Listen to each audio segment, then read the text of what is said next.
दीपक जलाएं और दीप में जला करके दीपक दिखाएं। साजम च वर्त संयुक्तम बहिना योजिताम मया दीपम ग्रहण देवे सहित लोकैतिम्रापहम भक्त्या दीपम प्रयच्छामि देवाय परमात्मने त्राहि माम निरायादय घोरा दीप ज्योतिर्नमोस्तुते। हाथ धो लें, हाथ धो करके देवी के सामने भोग रखें, नैवेद्य चढ़ावें। ओम नाभ्यासीदंतरिषदं सृष्णोदो संवर्तत पदभ्यां भूमि सुत दिशा सोता तथा लोकान कल्पयन्। इसके बाद ऋतुफल चढ़ाएं। इदम फलम मया देव स्थापितम पुरस्तत्व है तेन में सफला वाप्ति भरवेन जन्मनि जन्मनि ही। अब पुंगी फल, पान सुपारी, पान, लौंग, इलायची, पुंगी फलम महादिव्यम नानावल्य नागवल्य वेदम इलाचूर्ण संयुक्तम तांबूलम प्रतिग्रहितम। इसके बाद दक्षिणा चढ़ाएं।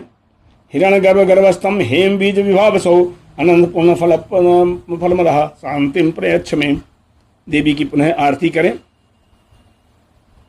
कदली गर्भ संभूतम कर्पूरम तो प्रदीप्तम आराध्य कर्मम कुर्वे पशु में बर्दो भवो शरणागर्दीनार्थ परित्राणाय सर्वशास्त्री देवी नारायणी नमस्तुते। देवी प्रपन्नाति हरे प्रसीद प्रसीद मात्र जगतो अखिलस्य प्रसीद विश्वेश्वरी पाहि विश्वम तमीश्वरी देवी चराचरस्य। और इसके बाद देवी की प्रदक्षिणा करें। देवी की 3 बार प्रतीक्षा की जाती है। यानि कांच पापानि जन्मांतन कृतानि च तान सर्वान् न सन्ति प्रदक्षिणायां पदे पदे। अपनी जगह बैठ करके दोनों हाथों से देवी के हाथ मूर्ति के सामने 3 बार हाथ घुमा लें। और इसके बाद हाथ में जल, पुष्प और चावल ले लें और हाथ जोड़ें। देवी पार्वती ने भगवान शिव को पति के रूप में पाने के लिए कठोर तपस्या की थी। किंवदंती है कि पार्वती जी के सखियों ने उनका अपहरण करके उन्हें जंगल में छुपा दिया था जहां उन्होंने तपस्या की थी। यद्यपि यह पुराण में नहीं है बल्कि शिव पुराण, रामचरितमानस या अन्य पुराणों के अनुसार नारद जी ने पार्वती जी की भविष्यवाणी करके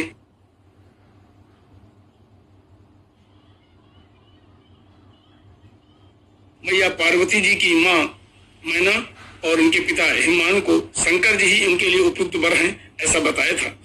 रामचरितमानस में लिखा है, शैल सुलक्षण सुता तुम्हारी सुनौज अब अवगुण द्विचारी अगुण अमान मातु पितुहीना उदासीन सब संशय छीना। ये दोष थे जे जे बर के दोष बखाने ते सब शिव पहि मैं अनुमाने। इस प्रकार भगवान शंकर से विवाह के लिए स्वयं नारद जी ने ही भीमान को बताया था। अब उन्होंने कहा भी था कि करे सो तप जय मिलई महेशु आन उपाय न मिटाई कलेशु। ये जान करके पार्वती जी वन में जाकर के सखियों से वन में जाती हैं। बस यहाँ पर सखियों के साथ जाती हैं, ना कि सखियों ने उनको अपहरण किया था। शंकर जी को पाने के लिए मैया पार्वती ने एक घोर तप किया। मूल फल, वर्षा ऋतु का बारिश बतासा वाला जो पानी जो बूंद बूंद करके बतासा सब बन जाता, उस पानी को पिया। बेलपाती खाई, कई वर्षों तक तप किया। फिर निर्जल उपवास करना शुरू कर दिया जिससे उनका शरीर बहुत ही दुर्बल हो गया। तब एक आकाशवाणी होती है और ब्रह्मा जी कहते हैं, हे पार्वती जी तुम धन्य हो, ऐसा तप आज तक किसी ने नहीं किया।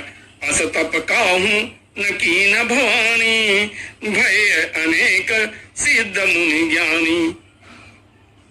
इस प्रकार का तप देकर स्वयं शंकर जी ने सप्त ऋषियों को उनकी परीक्षा लेने के लिए और अगर वो सफल होती हैं तो उन्हें उनकी मनोकामना पूर्ति का वर देने के लिए पार्वती जी के पास भेजा। भाद्र शुक्ल पक्ष तीज को ही, जिसका आज पूजन हो रहा है, जिसे हरतालिका तीज कहते हैं, सप्त ऋषियों ने के दिन ही उनकी परीक्षा ली थी। और परीक्षा में उन्होंने जाकर के कहा, अरे पार्वती तुम किसके लिए व्रत कर रही हो, इतना कठिन तपस्या कर रही हो, अरे इससे अच्छा तो मैं तो विष्णु के साथ अपना विवाह करो, विष्णु भगवान है। सुन करके पार्वती जी क्रोधित हो जाती हैं और उनसे कहती हैं, मैं मानती हूँ तुम्हारी नजर में भगवान शंकर भले ही दीन हूँ, निर्गुण हूँ, खराब देश वाले हूँ, किंतु मुझे तो पार्वती शंकर जी से ही विवाह करना है, इसलिए विष्णु के लिए तुम कोई और कन्या ढूंढ लो। मैं तो नारद जी के वचन के अनुसार शंकर जी से ही विवाह करूंगी। ताजाऊ न नारद कर उपदेशु आप कहीं सतबार महेशु। इस प्रकार मैं 19 के साथ विवाह करूंगी।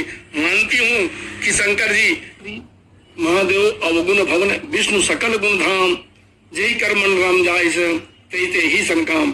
शंकर जी सभी प्रकार के अवगुण वाले हैं, विष्णु सकल गुण धाम है, लेकिन मुझे तो शंकर जी से ही विवाह करना है, इसलिए मैं शंकर जी से ही विवाह करूंगी।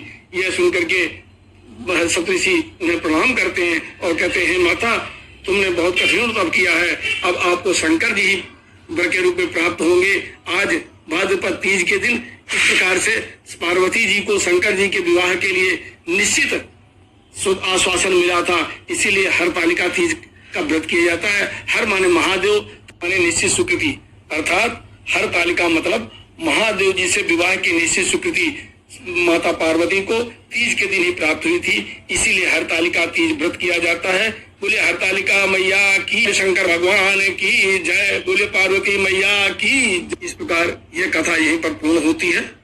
अब आपके हाथ में जो भी अक्षत पुष्प है वो सब भगवान को अर्पित कर दें। अब आपको अगर ये हमारी कथा पसंद आई हो कमेंट करें और हमारे से इस